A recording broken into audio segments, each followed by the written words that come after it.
네,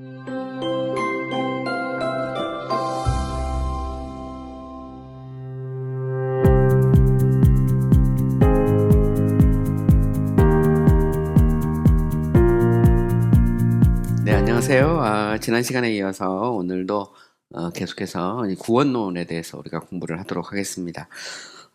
지난 시간에 저희가 그 양자에 대해서 공부를 했어요. 우리가 예수 그리스도를 믿음으로 말미암아 의롭다 일컬음을 받으면 우리가 이제 하나님의 자녀가 됩니다. 그래서 이제 양자에 대해서 우리가 좀 자세히 살펴봤고요. 그리고 이제 오늘은 이제 성화에 대해서 우리가 공부를 하도록 하겠습니다.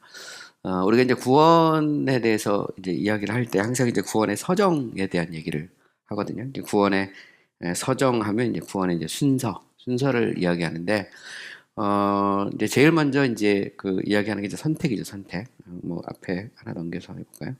이제 선택이고, 두 번째는 이제 예수 그리스도의 구속이 있습니다. 이거는 이제 뭐 구원 설정에 넣기도 하고 빼기도 하는데 어쨌든 그리스도의 구속이 있고, 그리고 이제 때가 되었을 때 하나님께서 우리를 이제 부르시죠. 소명이 있습니다. 소명, 콜링. 보통 이제 유효적 소명 이렇게 말하죠.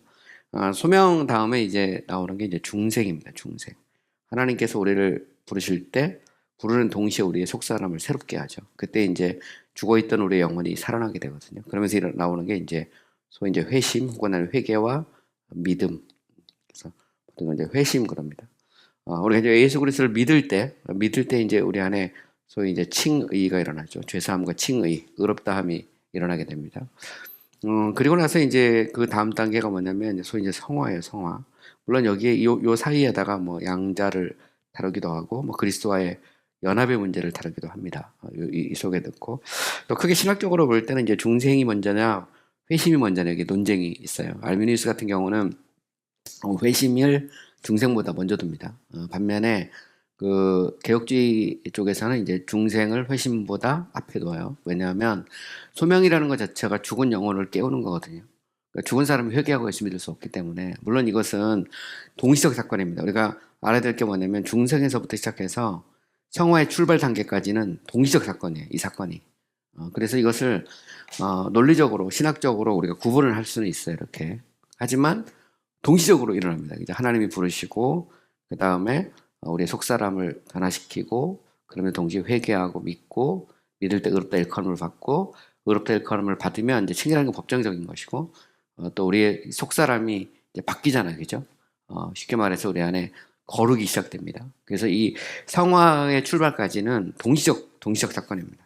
그래서 요거를 이제 우리가 이야기할 때 이제 알미니안 계통하고 이제 소위 이제 칼빈주의 계통을 나눌 때 보면 이제 아무래도 이제 알미니우스는 이제 자유의지를 주장하잖아요. 자유의지를 주장하다 보니까 인간이 영적으로 볼 때 죽은 게 아니라 병들었다고 생각하거든요.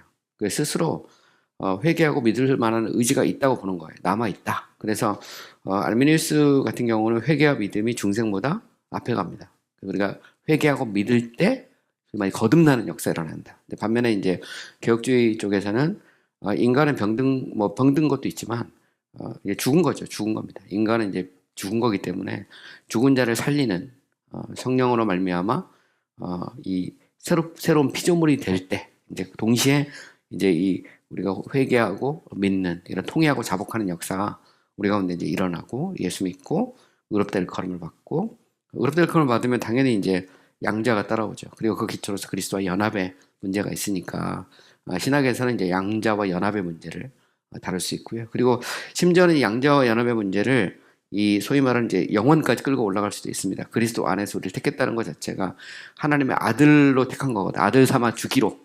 이건 아직 이제 하나님의 계획 속에 있기 때문에 시간 속에 일어난 건 아니죠.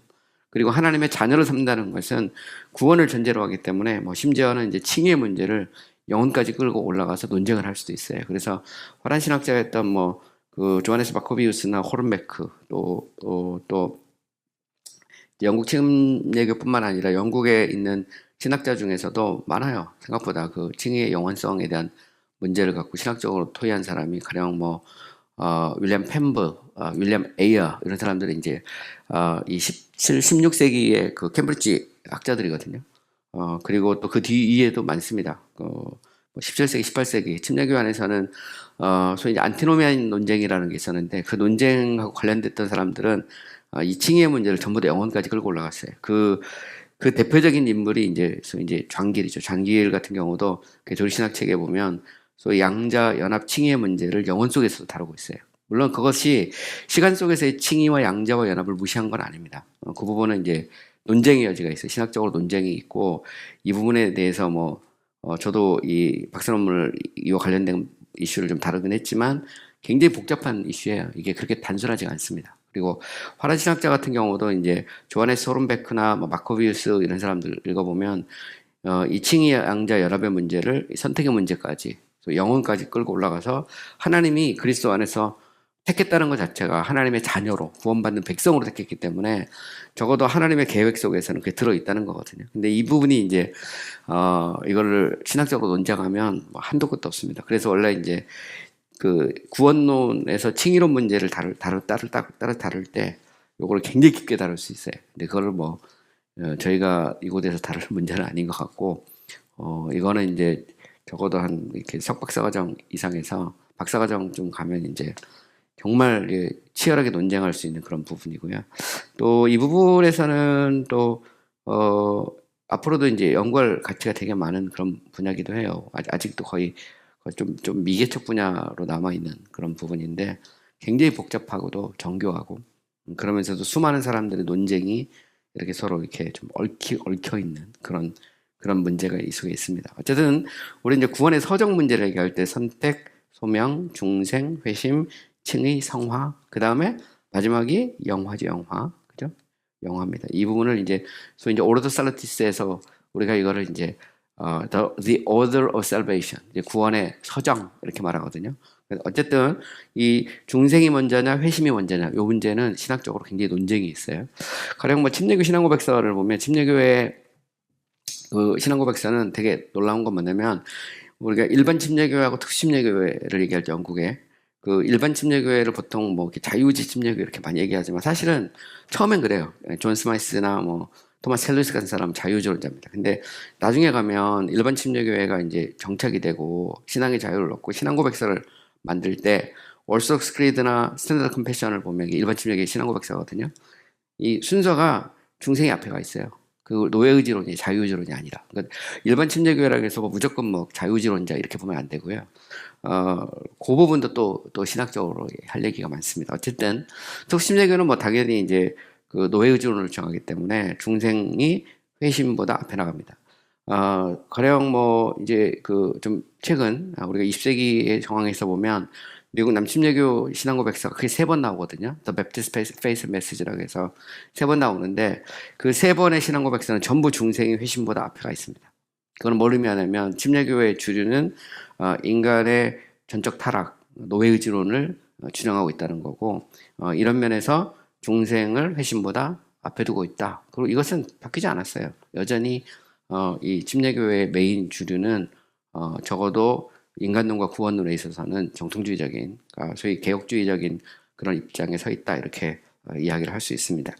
자, 이제 구체적으로 좀 더 들어가 보면 우리 이제 성화에 대한 얘기를 하게 되는데 성화를 이야기할 때 한번 잘 보세요, 여러분. 칭의 그러면 칭의를 justification 이렇게 말합니다. 성화는 sanctification 이렇게 말하죠, 그죠? 원래 justification 할 때 juice라는 말이 의롭다 이란 말입니다. 원래 여기서 보면 fication이라고 하잖아요. 원래 그 justification이라는 것은 이게 라틴어에서 두 개가 juice와 fac라는 두 단어가 결합된다는 합성어예요. 그래서 juice는 법, 의롭다 이런 말이고 원래 fac라는 말은 make라는 의미가 있습니다. make. 그래서 이게 just 혹은 righteous. 그래서 뭐냐면 의롭게 만들다 이런 의미가 있어요. 그래서 이 부분에 대해서 이제 이거를 이제 성화하고 연결해 가지고 로마 카톨릭이나 혹은 아니면 이 칭의를 법정적으로 보지 않고 관계적으로나 혹은 인격적으로 보려는 그런 이 현대신학자들은 이 칭의 자체를 소위 말해서 이제 의롭게 만들다, 의롭게 만들다는 걸로 그냥 그대로 번역을 해버려요. 그래서 뭐 요즘에는 이제 성화 관련해서 이걸 의화 이렇게 번역하기도 하는데 사실 그 대화자 써가지고 근데 그것도 정확하진 않아요. 원래는 칭의가 맞습니다. 의화라는 번역보다는 sanctification은 이제 원래 sanctus에서 holy 거룩하게 말이고 역시 바뀌고 두 개의 단어가 붙어 있는 거예요. 그죠? 그래서 여기 보면 이제 holy 그 다음에 make holy making이죠.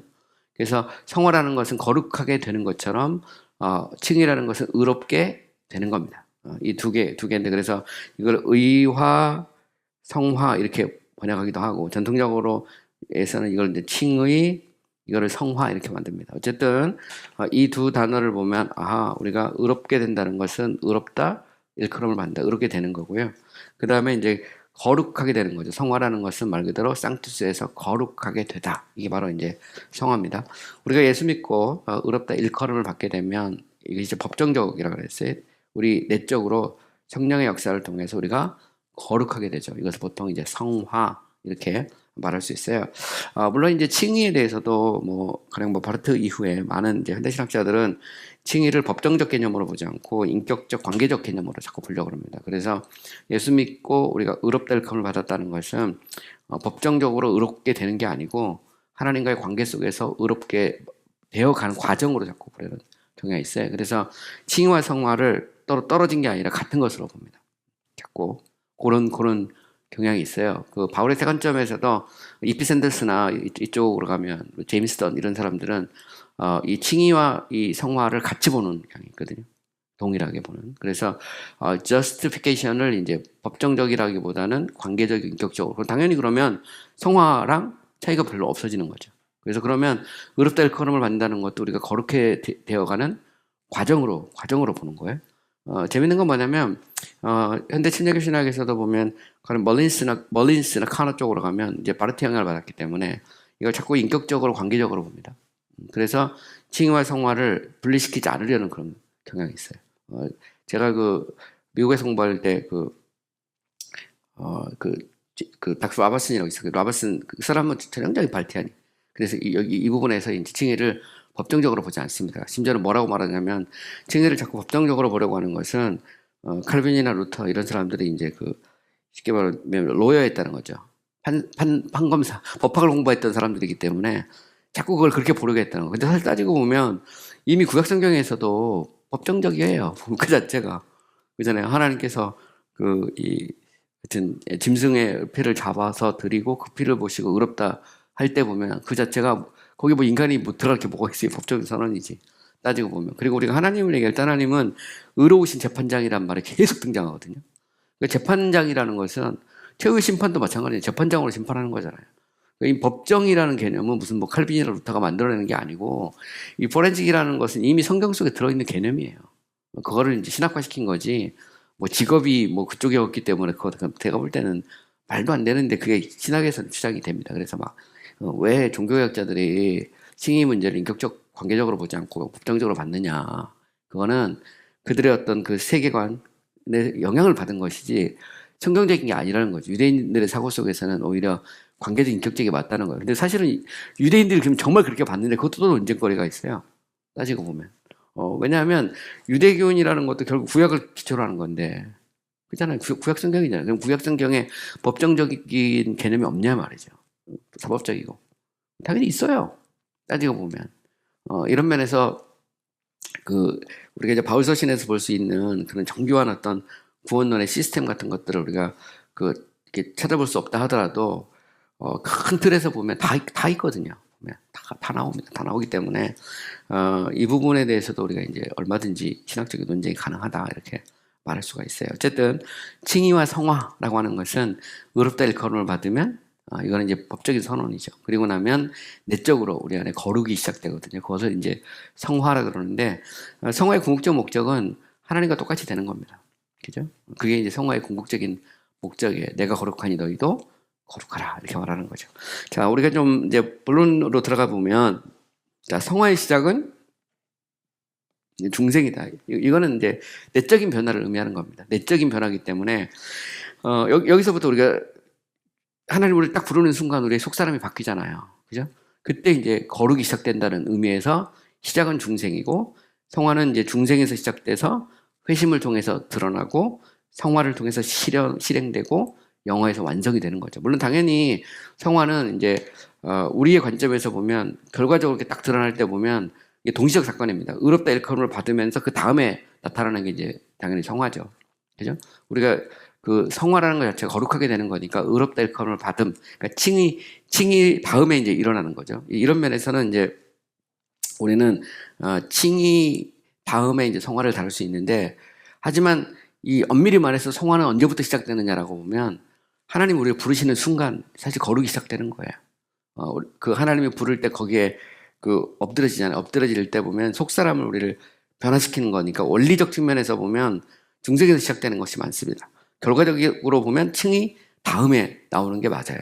이 부분은 이제 그 우리가 그냥 졸신학에서 오르도살루티스에서 무조건 그냥 칭이 성화 이렇게 이야기할 수는 있어요. 당연히 의롭될 걸 받고 거룩하게 된다. 그러나 이거를 좀 더 원리적으로 보면 중생과 성화가 동시적 사건이거든요.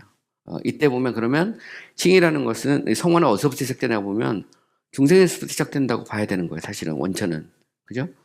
그런 이런 측면이 있다라는 것을 우리가 좀 봤으면 좋겠어요. 그래서 하지만 분명한 것은 의롭될 걸 받고 우리가 이제 사건적으로 성화가 이제 시작이 되는 겁니다. 그래서 칭의 다음에 이제 성화를 이렇게 다루게 되는 것은 의롭다 일컬음을 받으면서 내적으로 거룩이 시작되잖아요.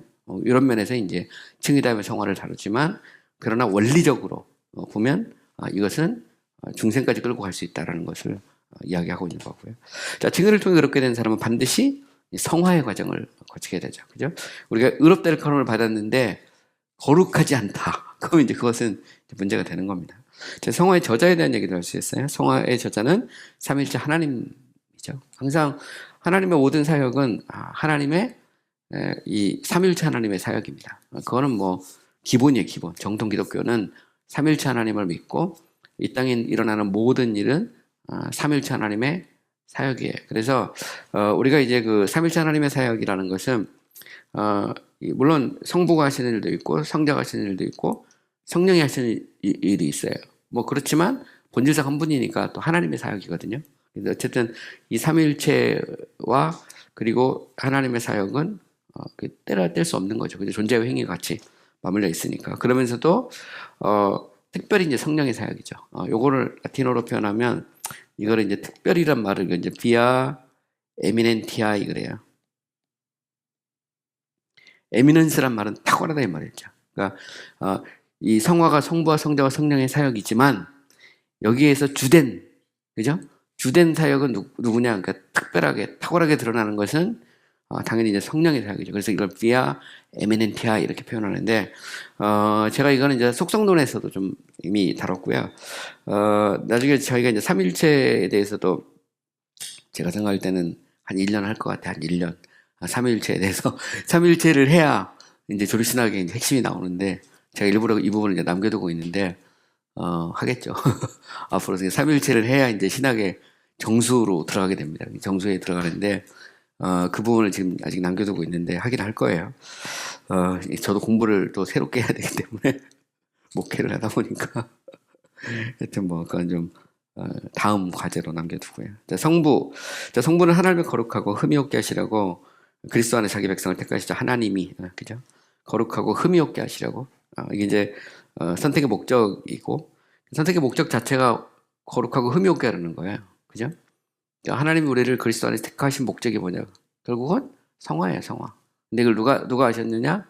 성부 하나님이 그리스도 안에서 택하시죠. 그래서 이제 성부의 사역으로 보는 겁니다. 에베소 1장 4절 그 창세전에 그리스도 안에서 우리를 택하사 누가 택한 거죠? 성부께서 택한 겁니다. 그리스도 안에서 우리로 사랑 안에서 그 앞에 뭐하게 거룩하고 흠이 없게 하시라고. 그래서 성화는 선택의 목적이기도 해요. 그래서 우리가 이런 얘기를 하잖아요. 왜 우리가 이제 안티노미안을 안 받아들이냐? 안티노미아니즘이라는 것은 노미아는 노무스란 말에서 법이거든요. 안티라는 것은 법을 반대한다 이런 말이에요. 안티노미안들은 이제 이렇게 주장하죠. 우리가 예수 믿고 의롭다 일컬음을 받았으니까, 그죠? 칭의, 그리스도의 전가된 의로 의롭다 일컬음을 받았기 때문에 우리가 죄를 지어도 거룩하게 살지 않아도 우리는 구원받는다. 이게 소위 말해서 이제 안티노미안이거든요. 근데 그것은 선택의 목적과 비교해 보면 잘못된 거죠. 왜냐하면 선택의 목적 자체가 우리를 거룩하게 하려는 거예요. 성화가 선택의 목적이거든요. 근데 내가 의롭될 걸 받았는데 내가 마음대로 살아도 된다 그러면 그러면은 그거는 이제 그 선택의 목적과 맞지 않죠. 이런 면에서 이제 정통 기독교는 소위 말하는 이제 안티노미아니즘, 이 반율법주의를 이제 거부합니다. 그래서 그렇지 않다. 우리가 예수 믿고 의롭될 가운을 받았다면 당연히 우리는 삶에서 거룩을 추구하게 돼 있죠. 왜냐하면 책이라는 건 법정적이고 그러면 내적으로 우리가 성화가 시작되는데 그 자체가 거룩을 이루어가는 것, 거룩하고 흠이 없게 하려는 것이 선택의 목적이라는 거죠. 그죠? 자, 두 번째 성자. 성자는 자기 백성의 머리로서 대표자로서 자기의 구속을 통해서 그들의 성화의 기초가 되셨다. 그죠? 그래서 우리의 거룩의 기초가 누구냐? 예수 그리스도죠. 예수 그리스도의 구속이 없다면 그러면 이제 우리도 거룩하게 될 수 없죠. 그래서 히브리서 13장 12절. 그러므로 예수도 자기 피로써 백성을 뭐하게 하려고? 거룩하게 하려고. 왜 예수님이 성문 밖에서 고난을 받으셨는가? 목적이 나오죠. 그것은 뭐냐면 자기 백성을 거룩하게 하려고. 홀리. 그죠? 그래서 거룩하게 하려고 예수님이 십자가를 지신 거죠. 그런 면에서 이 성화는 삼일체 하나님의 사역이죠. 성화의 기초가 그리스도의 구속이거든요. 구속. 그리고 이것을 한 차원 더 나가면 그리스도의 중복. 그래서 예수님의 사역을 순환과 중보 이렇게 말하거든요. 그래서 이게 이제 그리스도의 그 소위 두 가지 사역인데 그리스도는 우리를 죽으시고 하늘 보좌 우편에서 자신이 흘린 피가 우리에게 뿌려지도록 중보하시죠. 그죠? 그래서 성화의 기초는 결국 그리스도의 순환과 중보다 이렇게 말할 수도 있어요. 그래서 그리스도는 지금도 하늘 보좌 우편에서 우리의 거룩을 위해서 중보하시죠. 그죠? 또 우리가 기도할 때 자신의 보혈을 공로가 효력이 나타나도록 지금도 중보하고 계신다. 그리고 당연히 이제 성화의 기초는 이제 예수 그리스도라는 것을 우리가 알 수 있죠. 그 다음에 세 번째 성령. 성령은 이제 성화의 특별한 저자죠. via eminentiae. 성령은 신자들 안에서 성화를 시작하시고 진행하시고 완성하시는 분이죠. 그죠? 그래서 하나님 우리를 부르실 때 성령의 역사로 우리의 속사람을 변화시키고 회개하고 예수 믿고 의롭될 걸음을 받고 그리고 더 나아가서 우리가 거룩한 삶을 살 수 있도록 내적으로 또 외적으로 역사하시고 일하시는 그래서 시작, 진행, 완성하시는 분이 누구다? 성령 하나님이다 라는 것을 우리가 이제 정리를 해야 됩니다. 그래서 데살로니가후서 2장 13절 주께서 사랑하시는 형제들아 우리가 항상 너희에 관하여 마땅히 하나님께 감사할 것은 잘 보세요. 하나님이 너희를 뭐하사? 택하사. 처음부터는 이제 in the beginning입니다. from the beginning이죠. 태초에 창세전에 하나님 우리를 택했어요. 뭐 하려고? 여기 보면 성령의 거룩하게 하심이 나오죠. 그죠? 보면 그 다음에 진리를 믿음으로 구원받는다. 여기 보면 사도 바울이 그 데살로니가 교회 형제들을 이렇게 생각하면서 정말 하나님께 감사하는 것이 있어요. 그것은 뭐냐면 하나님이 너희를 택했다는 거죠. 만약에 안 택했다면 그러면 자신이 아무리 전도하고 해도 아무 소용이 없었을 텐데 하나님께서 너희를 택하시고 그죠? 그리고 성령을 통해서 너희를 거룩하게 하시고 또 진리를 믿음으로 구원을 받게 하신 것에 대해서 정말 감사하고 있는 거예요. 근데 그 중에 하나가 뭐가 있냐면 하나님의 선택과 성령의 거룩하게 하심 그리고 진리를 믿음으로 구원을 받는 것. 이 세 가지가 있어요. 그 중에 가운데가 성령의 거룩하게 하심이죠. 그죠? 이것은 성령께서 하시는 일입니다. 거룩하게 한다는 말이 말 그대로 sanctify 한단 말이에요. sanctification. 거룩하게 하다. 이게 이제 소위 말하는 sanctify예요. fy라는 말은 하게 만드는 겁니다. 그래서 sanctification. 네, 이제 동사역인데 말 그대로 holy making이죠. holy making. 하나님이 너희를 거룩하게 하는 겁니다. 베드로전서 2장 2절. 간단하기들 같이 순전하고 신령한 젖을 사모하라. 이는 그로 말미암아 너희로 구원에 이르도록 뭐하게 한다? 자라게 하려 함이라. 이렇게 말합니다. 여기 보면 우리가 이제 순전하고 신령한 젖을 사모하고 그리고 그로 말미암아 너희로 구원에 이르도록 자라게 한다. 그래서 성화라고 하는 것은 최종적 구원에 이르도록 점점 자라는 거죠. 우리를 자라게 하시는 분은 누구냐? 성령 하나님께서 우리를 자라게 하신다. 세 번째, 성화의 본질. 성화의 본질이라는 것은 이제 The Nature of Sanctification에서 성화란 게 뭐냐? What is Sanctification? 그러니까 성화는 도대체 무엇을 성화라고 하느냐? 그것을 좀 이제 정리를 하는 겁니다. 첫 번째, 성화는 인간에게서 나오는 그 어떤 것보다 우월하다. 이 말은 뭐냐면 성화가 아닌 것에 대해서 먼저 얘기하는 거예요. 가짜. 영어로 counterfeit라고 그러는데 성화가 아닌 것도 있다는 거죠. 첫 번째, 성화는 인간의 이성의 빛을 따르는 데 있지 않다. 그러니까 성화라는 것이 단순히 이 하나님의 어떤 개입이 없이 성령의 어떤 강권적인 역사가 없이 그냥 어떤 인간의 이성, 그죠? 그러니까 지성이 이렇게 깨어나고 뭐 이런 정도가 아니라는 거죠. 성화는. 그래서 이 인간의 이성을 따르는 것이 곧 성화는 아니다 이렇게 말할 수 있어요. 두 번째, 성화는 도덕적인 미덕도 아니다. 모럴 버츄. 그래서 뭐 우리 중에 얼마든지 많이 있잖아요. 그러니까 생각 뭐 공부도 많이 하고 지식도 있고 또 도덕적으로 보면 좀 굉장히 훌륭한 사람이 있거든요. 뭐 그렇다고 해서 그 사람이 성화된 사람은 아니라는 거죠. 그러니까 통치자들도 보면 되게 똑똑하고 그 다음에 도덕적으로 청렴하고 뭐 그런 사람이 얼마든지 있을 수 있어요. 그러니까 신앙과 전혀 관계없이. 근데 그 사람이 성화된 사람이 이렇게 말하진 않는다는 거죠. 또 성화된 삶의 외적인 갱신도 아니라는 겁니다. 그래서 어느 날 갑자기 뭐 교회 다녀서 또 뭐 하던 도박도 끊고 뭐 아니면 뭐 뭐 술 마시던 것도 끊고 또 담배도 끊고 그것이 곧 성화는 아니라는 겁니다. 보면 그건 결과로 드러나는 거지만 그죠? 성화는 속사람의 변화거든요. 내적인 변화가 일어나야 되는데 그러니까 외적인 증거만 가지고 이 사람이 정말 성화됐다 이렇게 말할 수는 없다는 거죠. 그래서 인간의 이성 혹은 도덕적인 미덕 어떤 삶의 어떤 외적인 갱신 그죠? 이걸만 보고 성화됐다 이렇게 말할 수는 없다는 겁니다. 네 번째, 성화는 부모나 선생이나 말씀을 통해 억제하는 은혜, 그러니까 restraining grace죠. 이거 하지 마 해서 안 하는 거죠. 그걸 안 한다고 해서 그것이 곧 성화는 아니라는 겁니다. 그죠? 이건 뭐 부모님의 말씀을 듣는 것도 수 있고 뭐 선생님의 말씀을 들을 수도 있고 심지어는 뭐 교회에서 목사님 설교 듣다가 술 마시지 마! 이 말을 듣고 술 안 마셨다. 그러면 그것이 곧 성화냐 그건 아니라는 겁니다.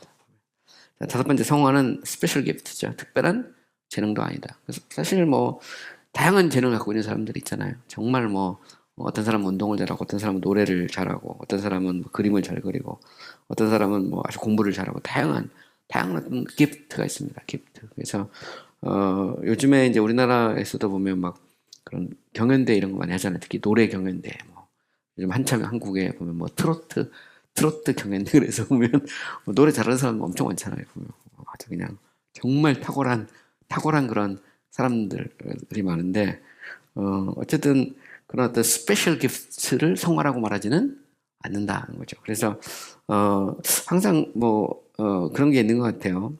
사람이 이제 그 재능만 있다고 되는 건 아니잖아요. 또 그 재능을 갖고 계서 열심히 막 노력을 하는데 그 자체가 이제 우리가 성화라고 말할 수는 없다는 거죠. 여섯 번째, 성화는 잃어버린 아담의 형상을 회복하는 것도 아니다. 곧 본성의 원리를 회복하는 것이 아니라 그리스도의 형상과 일치되는 전적으로 새롭게 되는 것이다. 이 말은 뭐냐면 잃어버린 아담, 우리가 아담과 그죠? 우리가 그리스도를 얘기할 때 우리가 아담은 이제 첫사람이잖아요. 첫사람이고 그리스도는 이제 마지막 사람 아담, 우리가 마지막 아담 이렇게 말하는데 성화라는 건 뭐냐? 잃어버린 아담의 본성을 회복하는 것이 아니라 그리스도의 형상을 담고 그리스도의 형상과 일치되는 거. 영어로 이걸 conformity라고 하거든요. 일치되는 것이 이제 곧 성화라는 거죠. 그래서 하나님이 거룩한 것처럼 거룩하게 되는 것이지 이 범죄 이전의 아담의 형상을 회복하는 것이 아니다라고 하는 것을 우리가 이제 정리를 해야 됩니다. 자, 두 번째로 자, 성화라는 것은 뭐냐? 성화는 뭐냐면 old man, new man 이렇게 표현할 수 있는데 옛사람을 버리고 새 사람을 입는 것이다. 그래서 성화는 뭐냐면 말 그대로 새 사람이 되는 거예요. 옛사람을 벗어버리고 새 사람을 입는 것이 성화라는 거죠. 성화. 그래서 우리가 누구든지 그리스도 안에 있으면 새로운 피조물이다. New creature. 이제 새로운 피조물이 되는 겁니다. 그래서 우리가 예수 믿기 전과 예수 믿기 이후, before, after를 생각해 보면 before Christ, 그죠? 우리가 after Christ 하면 예수를 믿기 전과 이후. 가령 뭐 우리가 이제 사도 바울 같은 거 생각해 보면 그가 다메섹 도상에서 그리스도를 만나기 이전과 그리스도를 만나고 난 이후가 완전히 다르잖아요. 그죠? 보면 이 그리스도를 만나기 이전에 사도 바울은 어떻게 보면 옛사람이라면 그리스도를 만나고 나서 그 이후에 사도 바울은 새사람이라고 말할 수 있어요.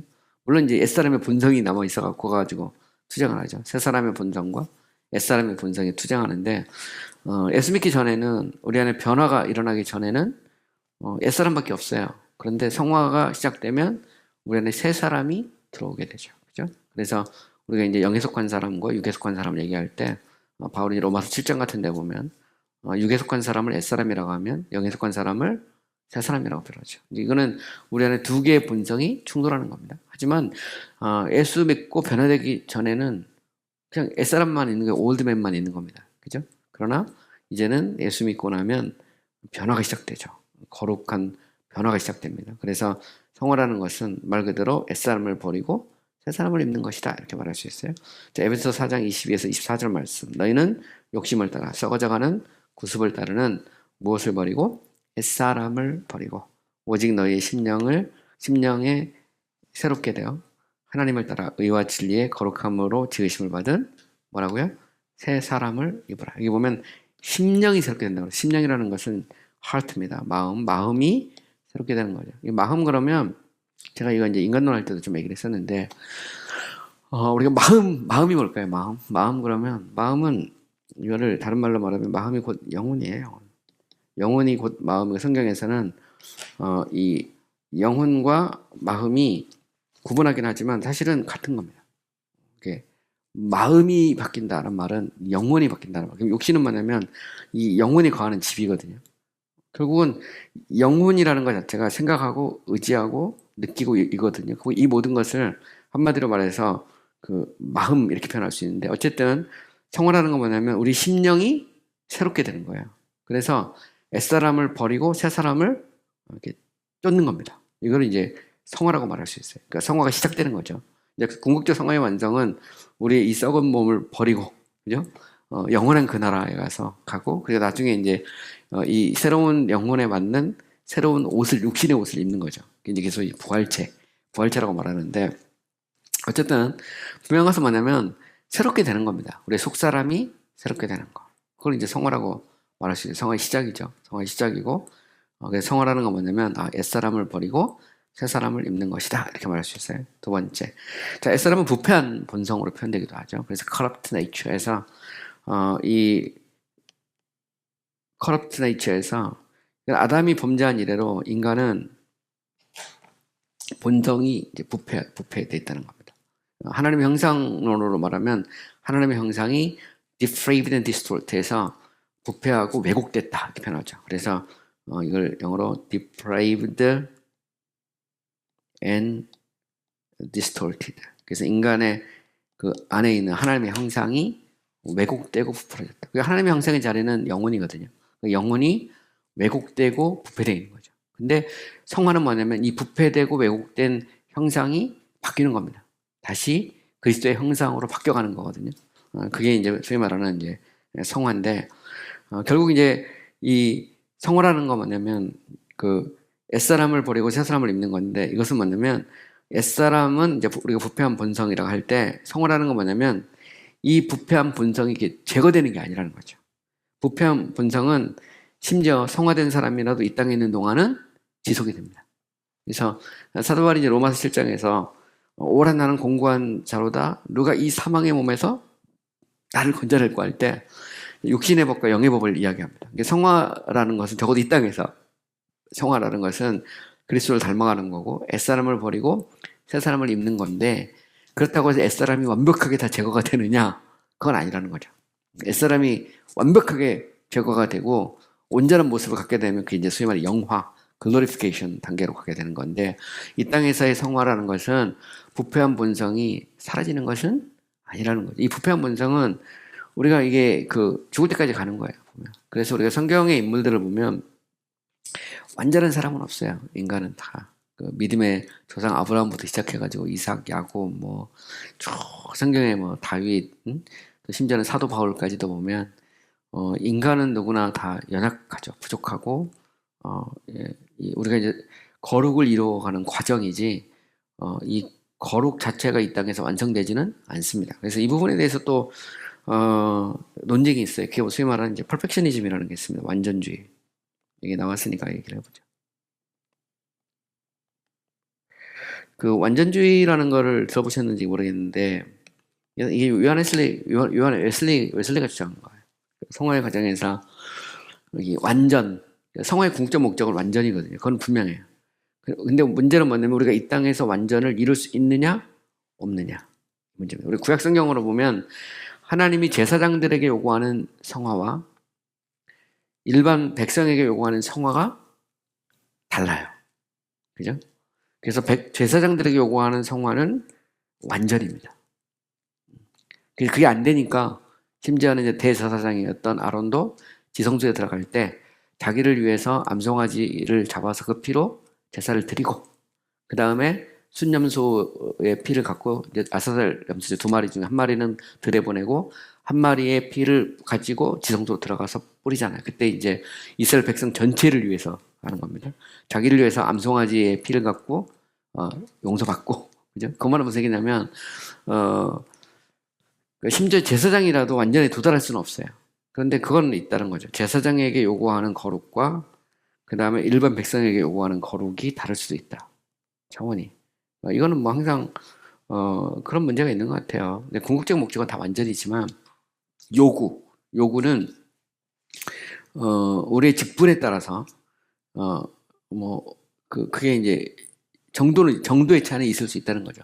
디그리의 문제는 가령 우리가 지도자에게 요구하는 하나님의 거룩과 일반 평신도들에게 요구하는 하나님의 거룩이 글쎄요.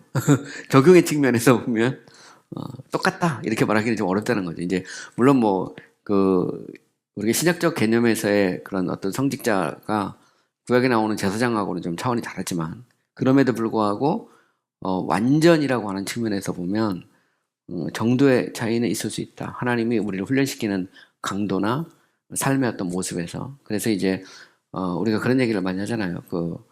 목회자를 이제 주의종인데 근데 종이란 말 자체가 원래 노예라는 말이거든요. 주님의 노예. 근데 노예가 대접받을 게 뭐가 하나도 없는데 그래가지고 옛날에 제가 신학교 다닐 때 구약 교수였던 정진환 교수님 같은 분은 종이라고 해석하면 안 되고 종놈이라고 해야 된다. 자꾸 목사들이 착각을 해가지고 주의종 해가지고 대접받기를 좋아하는데 그거는 잘못된 생각이고 주의 종이라고 해서 무슨 더 대접받고 그런 게 어디 있냐 그게 아니고 물론 지도자로서의 존경과 이런 건 있을 수 있지만 그 이상을 넘어가는 것은 그 말은 또 다른 말로 말하면 지도자로서의 책임이 있다는 거죠. 그런 면에서 보면 거룩을 더 이루어 가야 될 어떻게 보면 리더로서의 어떤 모습 이게 이제 요구가 된다. 그거를 우리가 이제 꼭 구분할 수는 없지만 그런 측면이 있다는 겁니다.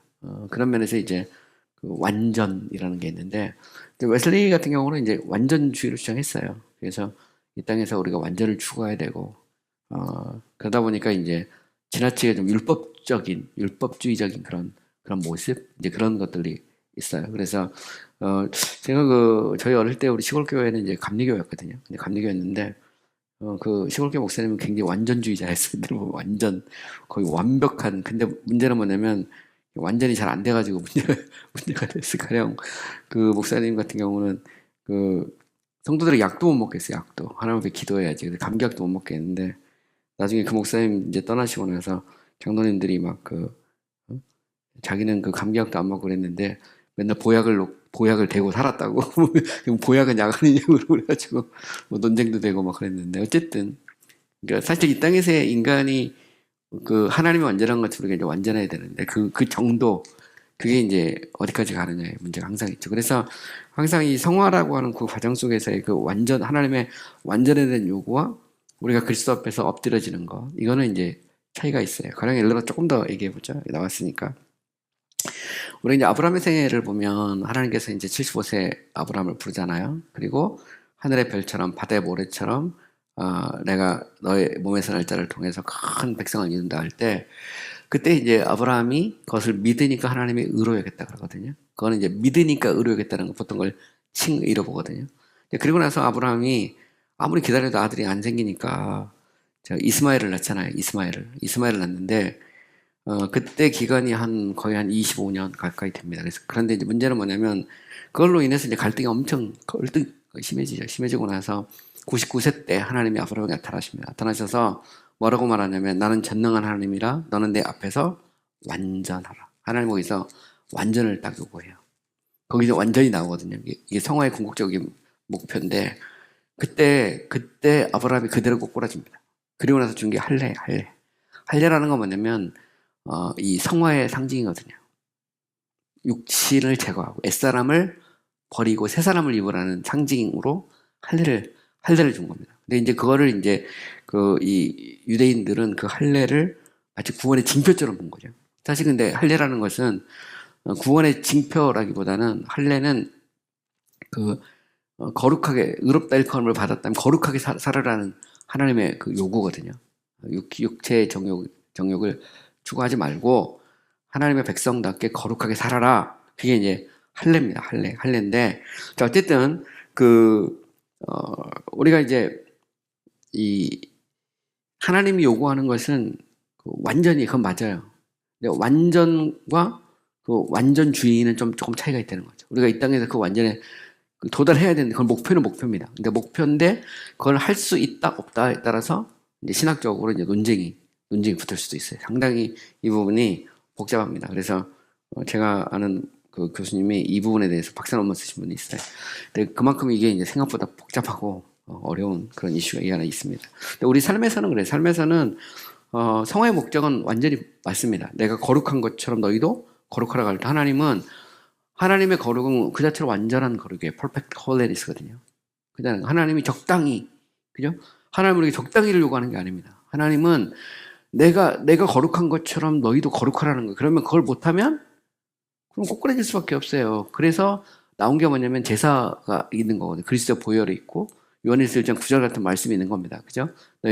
너희가 죄가 없다고 하면 거짓말장이라는 거죠. 그러면서 너희가 죄를 자백하면 하나님이 미쁘시고 의로우사 너희를 깨끗게 하신다. 할 때 미쁘고 의로운 건 우리가 이거 하나님이 미쁘고 의로운 거거든요. 결국은 하나님이 신실하시고 하나님이 의로우시니까 우리가 회개하면 다시 말해서 십자가 앞에 나오면 우리의 죄를 용서하신다 이런 말이죠. 그래서 우리가 이제 율법의 3요소를 얘기할 때 첫 번째 율법은 하나님의 기준을 보여주고 두 번째 율법은 죄를 깨닫게 하고 세 번째는 그리스도 앞에 오는 거거든요. 칼빈의 이제 강요를 보면. 그래서 결국 그리스도 앞에 오면 그러면 그 자체로 우리가 다시 거룩 그 자체가 되냐? 그건 아니죠. 다시 또 죄를 짓잖아요. 그러면 다시 깨닫고 다시 십자가 앞에 오고 이 사이클이 돌아가는 이게 이제 성화의 과정이거든요. 그죠? 그래서 죄를 깨닫고 그 다음에 이 엎드려지고 그리고 그리스도께로 오고 다시 또 죄를 짓고 그러면서 이게 일종의 허메네우티컬 사이클인데 일종의 해석적으로 보면 이제 사이클로 돌아가는 겁니다. 이러면서 점점점 그리스도 형상을 닮아가는 것이 이제 성화다 이렇게 표현할 수도 있는 거죠. 세 번째로 성화는 옛사람의 능력이 활동하지 못하게 하거나 옛사람을 왕좌에서 내려놓는다는 것을 의미한다는 거죠. 자, 성화라는 것은 뭐냐면 우리에게 옛사람이 있어요. 옛사람이 있는데 이 옛사람이 막 강성해. 그러면 옛사람에게 의해서 눌려가지고 살게 되잖아요. 근데 성화는 뭐냐면 그 옛사람의 능력을 일종의 디스포제스 하는 거예요. 그러니까 이거를 이제 해체시키는 거죠. 활동하지 못하게. 그리고 옛사람이 내 중심, 왕자에 있는 것이 아니라 이 세 사람이 이 성령의 어떤 원리가 이 왕자에 있도록 하는 겁니다. 중심이. 그래서 우리가 그리스도 안에서 그리스도가 우리의 삶의 주인이 되고 그리고 그리스도를 따라가는 삶, 그걸 이제 우리가 성화의 삶 이렇게 말할 수 있는 거죠. 자, 세 사람은 중생을 통해 영혼 안에 일어나는 새로운 은혜와 거룩의 원리를 의미한다. 새 사람을 입을 때 거룩한 행동이 나타난다. 자, 이건 되게 중요한 말인데, 자, 보시면 이제 우리가 올드맨이 있어요. 옛사람. 그리고 뉴맨이 있습니다. 새 사람. 그죠? 옛사람, 새 사람. 예수 믿기 전에 우리는 옛사람이었어요. 예수 믿고 나면 새 사람이 되죠. 하지만 우리에게 옛사람에 뭐가 있어요? 본성이 남아있어요. 성화는 옛사람의 본성을 죽이고, 그죠? 새 사람의 본성이 우리를 지배하게 하는 겁니다. 쉽게 말해서. 그러면 새 사람에 대해서는 두 가지 측면이 있어요. 하나는 뭐냐면 원리적인 측면이 있고 또 다른 하나는 행위적인 측면이 있어요. 이걸 holy principle, 거룩의 원리가 있고, 그죠? holy principle이 있고, 그 다음에 holy behaviors에서 거룩한 뭐 액션으로 그냥 볼게요. actings, 행동, 거룩한 행위가 있어요. 항상 보면 신학에서는 계속 여러분들이 이제 공부를 하면 알 수 있는데 항상 존재와 행위라는 이 두 가지 측면을 늘 이렇게 고려를 해요. 존재와 행위에 대해서. 특히 조리신학은 존재와 행위라고 하는 측면에서 구분이 돼 있어요. 가령 우리가 이제 그 조리신학의 순서를 보면 그 성경론이 있고 그 다음에 신론이 있잖아요. 신론이 있고 난 다음에 창조, 섭리 쭉 나갑니다. 이 말은 무슨 얘기냐면 하나님이 누구냐라는 문제를 얘기하고 그 다음에 하나님이 어떻게 무엇을 행동하시느냐는 하나님의 존재와 행위로 쫙 구분해서 나갑니다. 항상 보면. 그래서 신학은 항상 존재와 행위를 늘 얘기하는데 성화도 마찬가지. 성화라고 하는 것은 존재론적 측면에서 보면 거룩의 원리가 우리 속에 심겨져요. 전에는 없었어. 이걸 새 사람 이렇게 말하죠. 새로운 본성, 이걸 영에 속한 사람 이렇게 표현하기도 합니다. 그죠? 거룩한 원리가 우리 속에 들어오고 그리고 나면 이 거룩한 원리에서부터 행동이 나오죠. 거룩한 행동이 나옵니다. 그래서 성화라고 하는 것은 두 가지 측면을 항상 있어요. 우리가 새 사람을 입었다라고 하는 것은 뭐냐면 입었다는 것은 아직 옛사람이 또 있다는 말이거든요. 입었다. 옷을 입는 것처럼. 그죠? 새 사람으로 완전히 트랜스포메이션 됐다. 그러면 이제는 더 이상 없는 겁니다. 근데 그게 아니고 되게 재밌는 건 뭐냐면 옛사람을 벗어버리고 새 사람을 입으라는 말은 마치 옷을 입는 것처럼 입으라는 거죠. 그 말은 옛사람이 아직도 우리 안에 있다는 말이죠. 그래서 두 개의 법이 싸우게 되는데 새 사람은 전에는 없던 원리, 이 원리라는 것은 일종의 샘과 같은 거예요. 이 생명샘, 그죠? 이 living water, 그러니까 살아있는 어떤 물이 생명샘이 우리 안에 들어오고 그 원리에서부터 우리의 삶의 거룩이 드러나는 거거든요. 그러니까 전에는 그런 건 없었죠. 근데 이 원리는 중생의 역사를 통해서 우리 속에 시작이 되죠. 그죠? 그리고 이제 그 칭의를 통해서 그것이 본격적으로 우리 안에 이제 거룩의 모습으로 드러나게 되는데 외적으로 드러나는 것도 있지만 내적으로는 우리 안에 이제 이전에 경험하지 못했던 새로운 본성, 그죠? 새로운 피조물, 새로운 그 새 사람, 이게 이제 우리 속에 있는 거죠. 그래서 원리적인 측면과 행위라는 그 두 가지 측면을 다 고려해야 된다. 이 부분은 제가 이제 여러분들이 좀 알고 있으면 다음 계속 얘기할 때 훨씬 더 이해가 잘 됩니다. 특별히 이제 또 우리가 성화의 본질을 얘기할 때 성화가 무엇이냐 할 때 전통적으로 신학자들은 이렇게 두 가지로 구분을 했어요. 하나는 뭐냐면 살리는 것, 그 다음에 또 하나는 죽이는 것. 그래서 이걸 vivification, multiplication 이렇게 말합니다. 자, 여기 vivification이라는 것도 똑같아요. vivi라는 것이 라틴어의 vi오라는 말이 산다. 그 다음에 multiplication 할 때 multiplication에서 라틴어의 mors란 말이 죽는다는 말, death, 죽음을 말하는 거거든요. 그래서 life making, 그 다음에 death making입니다. 그죠? 그래서 성화라는 것은 뭐냐면 살릴 걸 살리고 죽일 걸 죽이는 거예요. 이 말은 새 사람은 살리고 옛사람은 죽이는 겁니다. 이게 이제 근데 그럼 어떻게 이 소위 말하는 이제 뷰티피케이션과 멀티피케이션이 가능하냐? 이것은 성령을 따라 행하는 거예요. 성령을 따라 행할 때 옛사람이 죽고 새 사람이 사는 겁니다. 이걸 우리식으로 말하면 성령에 충만해야 늘 성령 충만해야 우리의 옛사람이 죽고 새 사람이 사는 거죠. 이런 면에서 이제 그 성화라고 하는 것은 두 가지 구성 요소가 있다. 하나는 뭐냐면 살리는 것, 또 하나는 죽이는 것. 그래서 이걸 vivification and multiplication 이 두 가지가 있어요. 그래서 제가 존 오웬의 multiplication이라는 책이 있거든요. 이제 그걸 제가 번역을 해서 이 출간을 했는데 개혁된 신앙사에서 했어요. 근데 어쨌든 이 성화는 이제 두 가지 측면이 있다는 걸 여러분들이 기억해야 됩니다. 자, 살리는 것, vivification이란 말이냐면 성화는 긍정적 측면에서 거룩하고 생명을 주는 원리가 주입되어 죄와 허물로 죽은 인간이 살아나서 거룩하게 되는 것이다.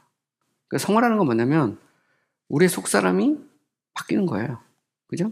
그래서 우리 안에 이 새 생명 예수가 들어와서 우리 가운데 새로운 역사가 시작되는 거죠.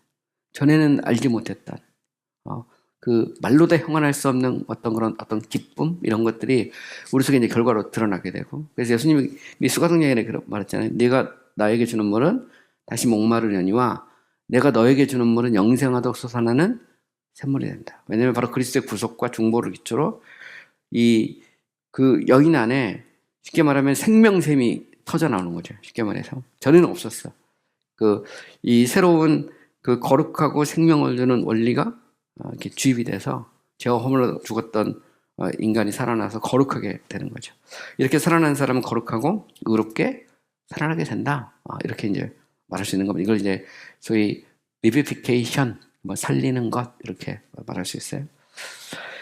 자, 죽이는 것도 있죠. multiplication. 자, 성화는 부정적인 측면에서 죄악된 본성을 죽인다. simple nature. 인간 안에 있는 죄된 본성을 죽이죠. 근데 문제는 여기에 있어요. 우리 죄된 본성을 우리가 이제 금식이나 금욕을 통해서 육체의 자연적 감각을 죽여서 우리가 이게 얻을 수 있느냐. 그죠? 그래서 죄의 힘을 약화시키고, 그죠? 그러니까 이 말은 금식이나 금욕이 아니라는 거죠. 그래서 육체의 자연적인 감각을 죽이는 것이 아니라는 겁니다. 멀티피케이션은 뭐냐면 죄의 힘을 약화시키고 육체의 행실을 죽인다는 뜻이에요. 그래서 원리적 측면에서 멀티피케이션이라는 것은 죄된 본성을 죽이는 겁니다. 근데 이 죄된 본성이 금식하고 뭐 금욕한다고 되는 것이 아니라는 거죠. 그래서 우리가 뭐 40일 금식 기도를 한다. 40일 금식 기도 한다고 해서 우리 육체의 죄된 본성이 죽지 않는다는 겁니다. 그죠? 우리가 금욕을 한다 해서 이게 죄된 본성이 죽는 것이 아니라는 거예요. 성화라는 건 뭐냐면 이 성화는 나는 죽고 그리스도가 사는 거고, 그죠? 옛사람이 죽고 새 사람을 입는 거고, 그죠? 성화라고 하는 것은 이 죄악된 원리, 이 거룩과 은혜 원리가 우리 속에 주입돼서 우리가 다시 이제 새롭게 새 생명으로 살아가는 건데, 그게 이제 성화인데, 그래서 성화는 결국은 우리 안에 살리는 것도 있고 죽이는 것도 있는데, 죽인다는 것은 뭐냐면 결국 죄된 본성을 죽이는 거죠. 죄된 본성을 죽이고 우리가 거룩하고 의로운 그런 삶을 사는 겁니다. 그 자체가. 근데 이게 이제 무엇을 통해서 가능하냐? 성령을 통해서 가능하다는 거죠. 이게 성령 충만할 때 인간은 비로소 성화에 이를 수 있어요. 그러니까 죄를 죽이고 우리가 의로운 삶을 살 수 있다. 그 비결이 어디에 있냐? 그건 성령을 따라 사는 거 외에는 없어요. 우리가 정말 늘 깨워서 기도하고 성령에 충만할 때 가능한 것이지, 우리가 뭐 운동장 20바퀴 돈다고 해서 팔굽혀펴기 막 한 500개씩 매가 찬다고 해서 이 성화가 되는 것은 아니라는 거죠. 그렇게 따지면 뭐 헬스클럽 따지는 사람이나 꾸준히 운동하는 사람이 가장 거룩하게 되는 거고, 만약 금욕을 통해서 된다면 굶고 막 그런 거죠. 그러니까 그 불교에서도 보면 원래 옛날에 이제 그 붓다가 이제 소위 석가모니가 자이나교에서 온 자이나교라는 것은 뭐냐면 인간이 이제 그 업보를 벗으려면 이게 이제 쉽게 말해서 금욕을 통해서 이 업보를 벗을 수 있다는 거거든요. 그래서 옛날 그 석가모니 불도 오래된 걸 보면 금식 완전히 마른 게 있어요. 하도 굶어가지고 뼈만 이렇게 있는 거. 그게 이제 자이나교의 영향을 받은 거거든요. 나중에 이제 석가모니가 이 소위 말하는 득도를 할 때 깨달았던 게 뭐냐면 이게 굶어갖고 되는 일이 아니구나. 굶어갖고. 그래서 이제 이 붓다가 깨달은 건 뭐냐면 이 사고를 바꿔야 돼. 생각을 바꾸면 부처가 되는 거예요. 카르마에서 벗어나려면 업보에서 벗어나려면 생각을 바꾸면 된다. 그래서 그 생각을 바꾸게 된 게 뭐냐면 하도 굶다가 이게 하다 보니까 이게 사람이 할 일이 못 되는 걸 깨달은 거죠. 그래서 어머니하고 아버지하고 어릴 때 아주 행복하게 놀던 그때가 생각난 거예요. 그래서 생각을 바꾸면 업보에서 벗어나고 소위 말해서 이제 부처가 될 수 있다는 말이거든요. 그게 이제 이 붓다가 깨달은 핵심이에요. 핵심.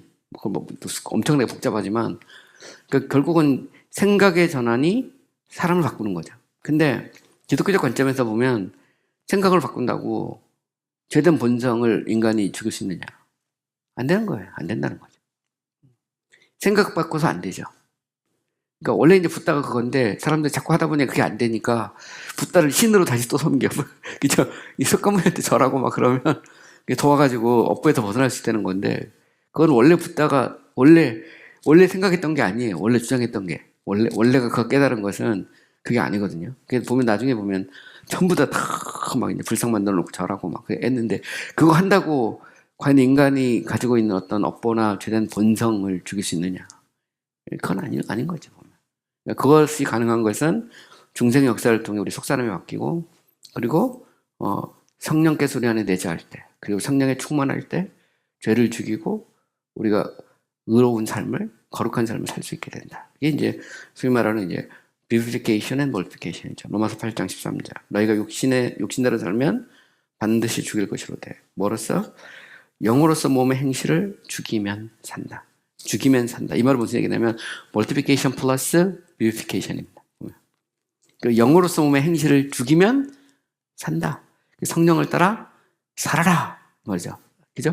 그러니까 우리가 거룩하게 이루는 비결은 뭐냐면 성령을 따라 사는 거예요. 그것이 성화의 핵심입니다. 보면. 그래서 성화의 가장 특별한 역할은 누가 하냐? 성령께서 하시는 거예요.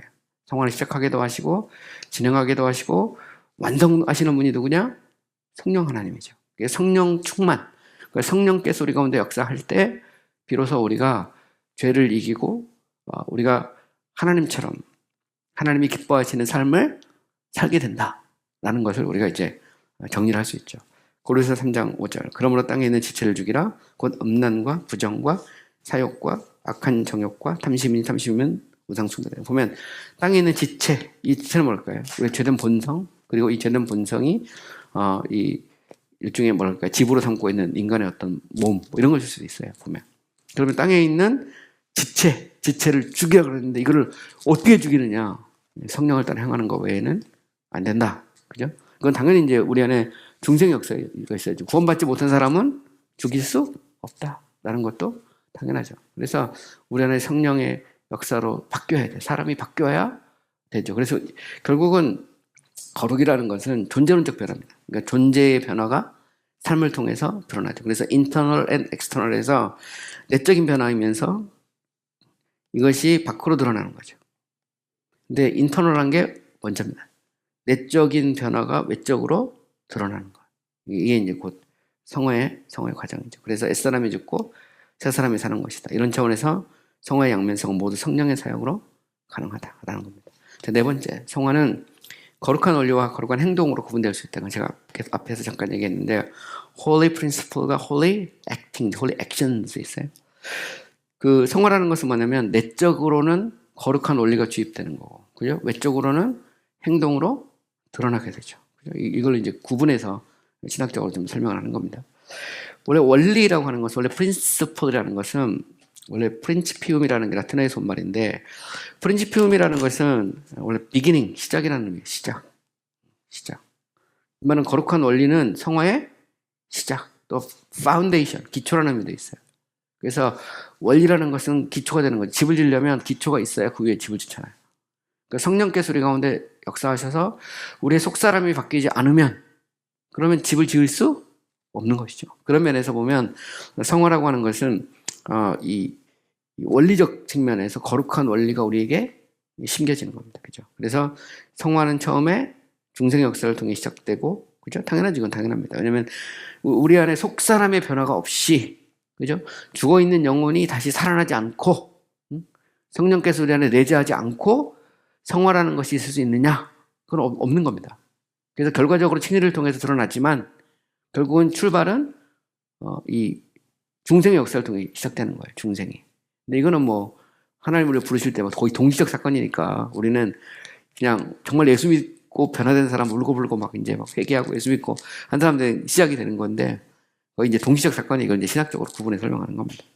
그 성화는 중생한 사람의 심령에서 시작된 은혜의 선한 사역이다. 그죠? 그래서 은혜로 말미암는 겁니다. 여기에 인간의 어떤 뭐 공로, 노력 이런 거 없어요. 그러니까 성화라는 것은 어떤 사람이 이런 성화는 칭의는 전적인 하나님의 은혜인데 성화는 하나님의 역사 플러스 인간의 노력, 이렇게 설명하는 사람이 있어요.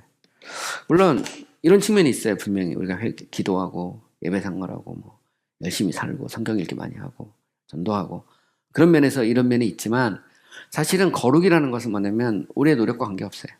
하나님의 전적인 은혜로 구원받았다면, 의롭게 됐다면 성화도 하나님의 은혜로 거룩하게 되는 겁니다. 내가 하나님 거룩해지는 과정에서 하나님 내가 이만큼 했으니까 이걸 인정해 주세요. 그런 건 없다는 말이에요. 제가 말하는 것은 우리의 삶에서 우리의 헌신이나 노력 이게 의미가 없다는 말이 아니고 당연히 그걸 통해서 거룩하게 되죠. 우리가 그 우선순위도 지키고 또 우리가 예배 생활하고 성경 읽고 기도하고 이 자체가 거룩해져가는 과정이에요. 그건 분명합니다. 그러나 원리적 측면에서 프린서플이라는 측면에서 보면 그 자체는 성령의 역사고 하나님의 은혜의 결과예요. 우리는. 그리고 심지어 거룩의 과정에 있어도 모든 것이 은혜입니다. 이렇게 고백하잖아요. 그래서 찬송 복음성가에서도 보면 모든 것이 은혜라 그러잖아요. 우리는 항상. 우리에게 노력할 수 있도록 힘을 주신 분도 하나님이세요. 기도하고 우리가 이 경건 생활에 힘쓰도록 우리에게 은혜를 주신 분도 하나님이기 때문에 모든 것이 다 하나님의 은혜라는 거죠. 그것이 전제되고, 그죠? 그리고 나면 이제 당연히 이제 자연으로서의 어떤 인간의 역할 이런 것도 있어요. 당연히. 그 측면에서 말하면 성화는 하나님의 그런 은혜 플러스 인간의 어떤 노력 이런 거 이렇게 표현할 수도 있지만, 그러나 이 부분에서는 상당히 그 뉘앙스가 있다는 걸 알아야 돼. 그러니까 칭의도 100% 하나님의 은혜라면 성화도 하나님의 은혜예요. 보면, 그죠? 우리가 칭의할 때 믿는 거 우리가 믿는 거잖아요. 그죠? 성화에 있어서도 우리가 찬송하고 기도하고 이건 당연히 인간이 있지만 그렇게 하게 하시는 분도 하나님이다라는 것을 우리가 인정해야 되는 거죠. 그래서 성화라는 건 뭐냐면 중생한 사람의 심령에 시작된 은혜의 선한 사역이다라는 것을 인정해야 된다는 거죠. 그러니까 우리 안에 샘이 없다면, 영생하도록 솟아나는 샘물이 없다면 거룩도 없는 거예요. 따지고 보면. 성화는 사람의 일이 아니라는 겁니다. 우리가 생각할 때 성화 그러면 성화를 하나님 플러스 인간 자꾸 이렇게 얘기하거든요. 제가 졸신학 배울 때 이렇게 배웠어요. 그러니까 칭의는 100% 하나님이고 성화는 하나님 플러스 인간. 근데 잘 생각을 해봐야 돼. 이게 굉장히 좀 어려운 얘기인데 그잖아요. 그래서 근데 사실은 거룩이라는 것도 하나님의 은혜 주지 않으면 인간이 거룩해지지 않아요. 그건 알아야 됩니다. 우리의 거룩은 우리의 행실로 되는 게 아니에요. 그거는 이제 결과적으로 드러나는 거지만 원리적으로 보면 성화라는 것은 인간의 사역이 아니라 하나님의 성령의 사역입니다. 성령, 그죠? 그러니까 중생이 사람의 뜻으로 말미암지 아니하고 회심이 사람의 힘이나 능력으로 말미암지 않은 것처럼 성화도 마찬가지라는 거죠. 그러니까 개혁주의는 중생도 전적인 은혜, 회심도 전적인 은혜, 성화도 전적인 은혜예요. 근데 우리가 중생은 전적인 은혜, 회심도 전적인 은혜, 성화는 하나님 플러스 인간 그러면 갑자기 사이널리즘으로 탁 하는 거죠. 혼합주의로. 그건 아니라는 거죠. 보면. 그죠? 누구도 내가 내 마음을 깨끗하게 하였다거나 스스로 거룩해졌다고 말할 수가 없다는 겁니다. 그죠? 그러면 이거 그럼 불교지, 불교. 그럼 불교가 되는 거예요. 내가 스스로 막 정한수도 놓고 막 빌고, 내가 금욕하고, 또 불경 많이 읽고, 그러다 보니까 내가 내 스스로 거룩해졌다. 내가 신이 되는 겁니다. 내가 깨끗해졌다. 이렇게 말할 수 있는 사람은 없어요. 보면. 그죠? 우리가 할 거 뭐냐면, 우리가 십자가 앞에 나가요. 성화의 과정에서도 끝없이 십자가 앞에 나갑니다. 내 공로가 아니라 그리스도의 공로죠. 거룩의 과정에서도 우리가 더 할 수 있는 것은 없어요. 사실 따지고 보면. 물론 우리가 회개하고 또 다시 주님을 붙잡고 그걸 뭐라고 하는 그건 당연한 거고. 근데 그거를 공로로 우리가 내세우냐? 그럴 수는 없는 거죠. 따지고 보면. 근데 그럼에도 불구하고 상급을 주시는 하나님의 은혜. 그 자체도 은혜죠. 그렇죠? 우리가 뭔데. 그래서 사실은 우리가 이제 성화라고 할 때 성화를 자꾸 하나님 플러스 인간으로 보는 것도 원리적으로 보면 맞지 않다는 겁니다. 보면. 우리가 그 영생하도록 솟아나는 샘물에 우리가 더할 수 있는 게 아무것도 없어요. 따지고 보면.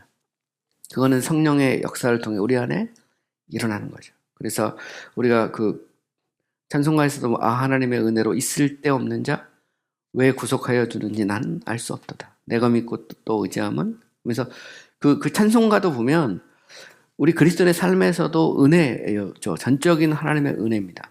그런데 그 성화가 하나님의 은혜 플러스 인간의 행위라고 한다면 뭔가 문제가 있는 거, something wrong이에요. 제가 볼 때. 그렇지 않다는 겁니다. 자, 에베소 2장 10절. 우리는 그가 만드신 바라. 되게 중요한 표현입니다.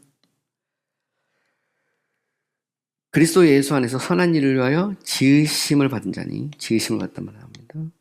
이 일은 하나님이 전에 예비하사 우리를 그 가운데 행하게 하려 하십니다. 잘 보시면, 자, 우리는 그의 만드신 바다 할 때 만들었다. 만들었다는 말은 피조됐단 말입니다. 피조. 이 단어가 어디에 쓰는 단어냐면 태초 하나님이 천지를 창조하셨다. 세상을 만드셨다 할 때 쓰는 단어예요. 그래서 에베소 2장 10절에서 나오는 우리는 그의 만드신 바라 라고 할 때 지으심을 받았다 라고 하는 것은 창조행입니다. 그래서 이것을 뭐라고 말하냐면 원래 중생이라는 것을 우리가 이제 크리에이션 할 때 세컨 크리에이션이라고 하는 두 번째 창조 혹은 아니면 뉴 크리에이션이라고 그래요. 새 창조. 그래서 창조는 애창조가 있고, 그죠? 새 창조가 있어요. 애창조는 하나님께서 말씀으로 세상을 만드신 겁니다. 새 창조는 중생의 역사를 통해서 하나님이 세상을 만들어. 근데 생각해 보세요. 애창조 때 인간이 기할 수 있는 게 아무것도 없어요. 빛이 있으라면 빛이 있었고, 그죠? 하나님이 말씀으로 세상을 만들었고, 사람은 흙으로 빚어서 그 코에 생기를 부어 넣을 때 사람이 된 거죠. 리빙 소울. 생명이 된 겁니다. 중생 역사도 마찬가지. 중생 역사에서 우리가 기여할 수 있는 게 없어요. 죽은 자가 뭘 하겠어요. 근데 중생 역사를 통해 우리가 회개하고 예수 믿고 어렵다 일컬음을 받고 거룩의 원리가 우리 안에 심겨지고, 그죠? 그러면 이제 우리가 옛사람을 죽이고 우리가 새 사람으로 살잖아요. 그러니까 성령을 따라 살 때. 거기에서 이 역사 자체가 뭐냐면 하나님의 새로운 창조 행위와 똑같다는 겁니다. 그죠? 하나님이 우리를 창조하신 이유는 여기서 보면 이 에베소 2장 10절에서는 선한 일을 위하여. 선한 일이라는 말은 이 선한 일을 이걸 신학에서는 그걸 경건이라고 그래요. 경건. 파이어티. 라틴어로 피에타스. 경건은 뭘 의미하냐면 우리가 그냥 성경 읽고 이런 게 아니고 경건이라는 것은 한마디로 말하면 예배, 월십.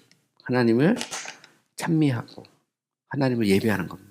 그래서 예배라는 것은 프라이빗 월십이 있고 퍼블릭 월십이 있거든요. 이 프라이빗 월십은 우리 삶에서의 예배. 그 다음에 퍼블릭 월십은 교회에서 드리는 어떤 공적인 예배. 그죠? 하나님이 우리를 왜 만드셨느냐? 그죠? 왜 우리를 다시 창조하셨느냐? 그것은 예배하기 위해서 경건한 삶을 살기 위해서 만드신 거죠. 그래서 칼빈은 강요해서 경건이 없는 하나님에 대한 지식은 헛것이다 그랬어요. 무효다. 장길도 그 도시신학책에서 보면 거룩이 없는 하나님에 대한 지식은 of no avail, 쓸모없다 그랬어요. 이 말은 뭐냐면 하나님을 정말 인격적으로 알면 이것은 우리 삶의 거룩으로 드러나게 돼 있죠. 그리고 하나님이 우리를 새롭게 창조하신 이유, 중생의 역사를 통해 하나님의 자녀로 삼아주신 이유가 거룩한 삶을 살도록, 쉽게 말해서 예배하는 자가 되도록 하나님이 우리를 택하신 겁니다. 그죠? 이건 하나님이 전에 예비하신 거예요. 창세전에 하나님이 우리를 예배하는 자로 삼기 위해서 만드신 거예요. 그죠? 그 예배하는 자라는 것은 또 다른 말로 거룩한 백성, 홀리 피플이거든요. 거룩한 백성으로 살도록 하나님이 만드신 겁니다. 하나님이 하신 거예요. 홀리 피플. 그러니까 성화라고 하는 것도 뭐냐면 결국 하나님의 사역이에요. 사람의 사역이 아닙니다. 그걸 우리가 명확하게 정리를 해야 돼. 그렇지 않으면 이게 이제 자꾸 헷갈리는 겁니다. 그래서 그 말은 우리가 경건의 삶을 하지 말라는, 경건이 곧 하나님 우리를 지으신 목적이니까 당연히 그건 경건이 있어야 되는 거고, 근데 그 모든 일을 가능하게 하고 그 모든 일을 주관하시고, 그죠? 우리로 하여금 궁극적으로 그리스도를 닮게 하시는 분은 누구냐? 하나님이죠. 그 중에서도 성령 하나님의 사역이 바로 그런 사역입니다. 성부 하나님은 그 모든 것을 다스리고 주관하시고, 성자 예수님은 우리를 위해서 중보하시고, 성령 하나님께서는 하나님의 통치와 그리스도의 중보를 기초로 우리를 거룩하게 하십니다. 우리 삶 속에서. 물론 그 과정에서 업앤다운이 있죠. 넘어지고 쓰러지고 또 깨지고. 거기에서 율법이 굉장히 중요한 역할을 합니다. 우리가 넘어졌을 때 율법은 다시 우리의 죄를 깨닫게 하고 그리고 다시 그리스도 앞에 엎드러지게 하고 그리스도의 보혈로 정결함을 받으면 다시 또 죄짓고 이제 그 속에 율법이 굉장히 중요한 역할을 하고 그 율법은 당연히 하나님의 은혜의 사역이죠. 그 율법과 은혜가 분리되는 순간 문제가 되는 거거든요. 그러니까 사실 율법과 은혜의 긴장이 속에 그대로 들어있어요. 보면 그러니까 그 은혜와 자연의 긴장이죠. 그러니까 쉽게 말하면 성화의 과정에서도 은총과 자연의 긴장이 있어요. 은혜 받았다고 해서 아무것도 하지 말라는 말 절대 아니거든요. 그러나 분명한 것은 자연은 하나님의 은혜 아니면 아니라는 것을 늘 인정하고 사는 거죠. 그러니까 성화는 궁극적으로 하나님의 사역입니다. 그 속에서 인간은 그 역할을 하는 거죠. 보면 세 번째, 성화는 주 예수의 이름과 우리 하나님의 영으로 말미암아 일어난다. 그죠? 성화의 효율적인 원인은 하나님 자신이죠. 이피션트 코즈입니다. 성화의 동적인 원인, 무빙 코즈는 하나님의 사랑과 은혜와 친절과 선하신 뜻이고요. 성화의 도구적 원인의 수단 하나님의 말씀이죠. 이 부분에 대해서는 제가 다시 또 좀 더 자세히 이야기할 겁니다. 자, 성화는 은혜의 사역이라고, the work of grace라고 불러요. 그러니까 칭의는 은혜의 사역이고 성화는 하나님의 은혜와 인간이 함께 만들어가는 사역인가 할 때 그것도 되게 이상해요. 보면 성화도 은혜의 사역이다. 성화는 그리스도 안에서 하나님이 값없고 주권적이며 풍성한 은혜에서 나온다는 거죠. 그죠? 그래서 free, sovereign, abundant grace. 바로 여기서 이제 나오는 겁니다. 또한 성화는 믿음의 사역이라고 불러요. 그래서 the work of faith. 왜냐면 믿음은 성화의 주요한 부분이며 성도는 그리스도 안에서 믿음으로 거룩해지기 때문이다. 그래서 우리가 믿음으로 거룩해진다는 거죠. 사도행전 26장 18절. 그 눈을 뜨게 하여 어둠에서 빛으로 사탄의 권세에서 하나님께로 돌아오게 하고 죄사함과 나를 믿어 거룩하게 된 무리 가운데서 기업을 얻게 하리라 하더이다. 이제 그 아그리파 왕 앞에서 간증하는 거죠. 보면.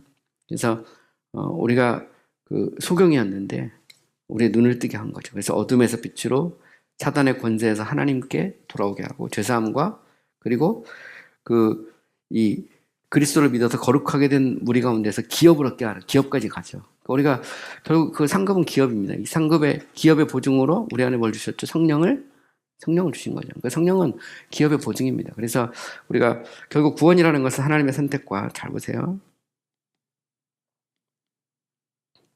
그리스도의 구속과 성령의 인침 혹은 내주하심, 그죠? 보증.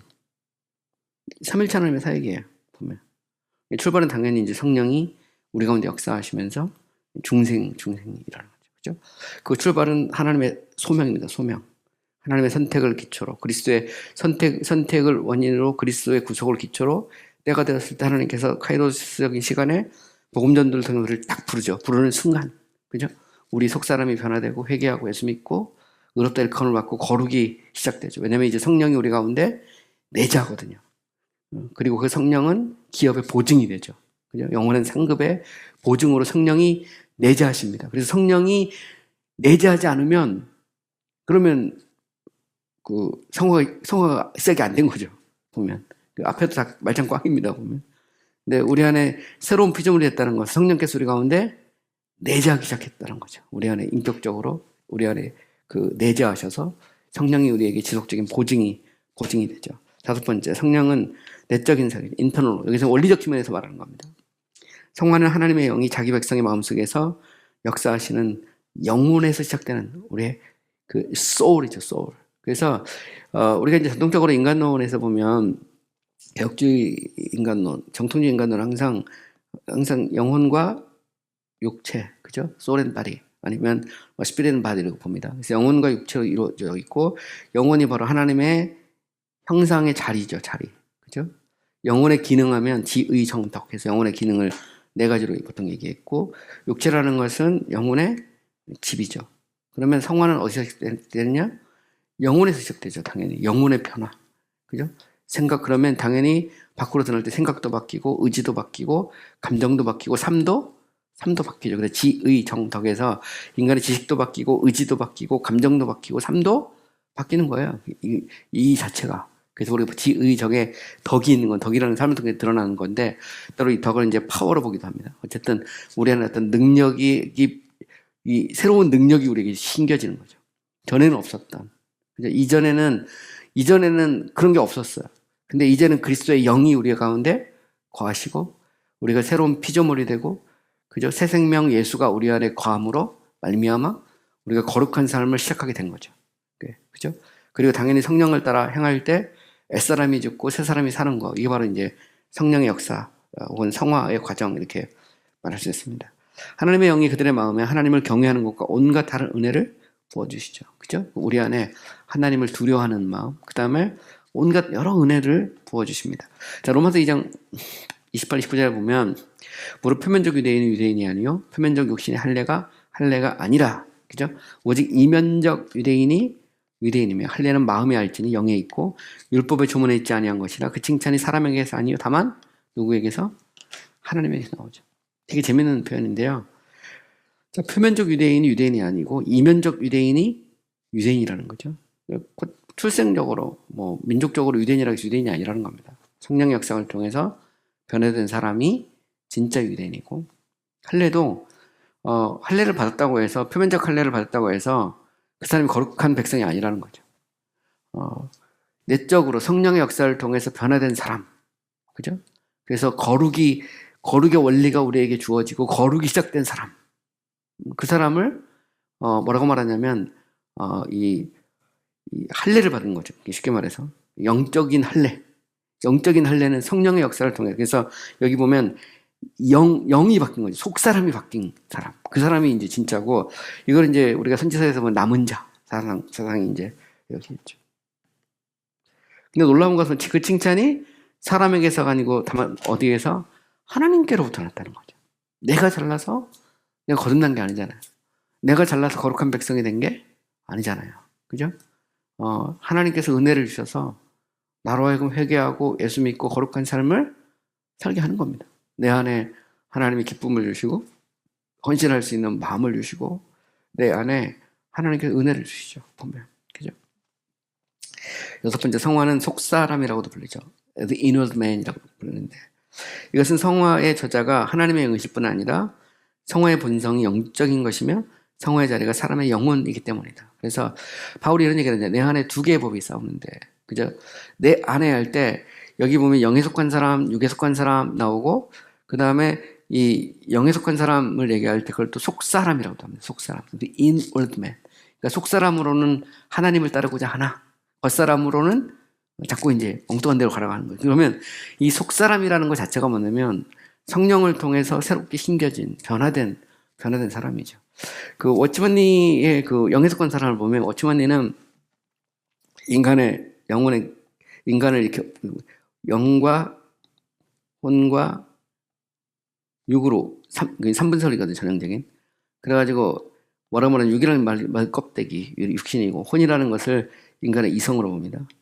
영을 뭐라고 보냐면 인간에 속해 있는 어떤 신비로운 신비적인 부분으로 봐요.